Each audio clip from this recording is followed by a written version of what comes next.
দিনে ৮ ঘন্টা ঘুম। এটা শুধু একটা অভ্যাস না, এটা এক ধরনের চিকিৎসা। আপনি যদি নিয়মিত পর্যাপ্ত ঘুম না পান, তাহলে আপনি অজান্তেই নিজের শরীরের বিরুদ্ধে যুদ্ধ করছেন। পর্যাপ্ত ঘুম আপনার শরীরকে রিচার্জ করে।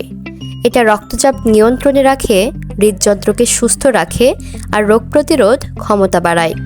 ঘুমের সময় আমাদের কোষগুলো নতুনভাবে তৈরি হয়, মানে ঘুমই আসলে শরীরের রিপেয়ার টাইম।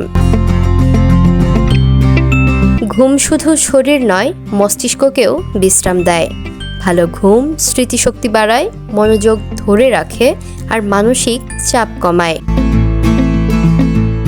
একটা গবেষণায় দেখা গেছে, যাদের ঘুমের মান ভালো তারা সিদ্ধান্ত নিতে ও সমস্যা সমাধানে অনেক বেশি সক্ষম।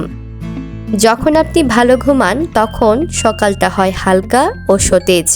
আপনার কাজের গতি বাড়ে, মুড ভালো থাকে, এমনকি সম্পর্কও থাকে সুন্দর। ঘুমের অভাবে আমরা অল্পতেই রেগে যাই, ভুলে যাই আর কাজের মান নষ্ট করি। বয়স্কদের দিনে গড়ে 7 থেকে 8 ঘন্টা ঘুম দরকার। তবে সবচেয়ে জরুরি হলো ঘুমের সময় ঠিক রাখা। প্রতিদিন একই সময়ে ঘুমানো আর একই সময়ে ওঠা। ভালো ঘুম মানেই ভালো জীবন। তাই রাত জাগার দৌড়ের ভিড়ে নিজেকে হারিয়ে ফেলো না। আজ থেকেই ঘুমকে অগ্রাধিকার দাও, কারণ ঘুম শুধু বিশ্রাম নয়, এটা বিনিয়োগ নিজের সুস্থতার জন্য।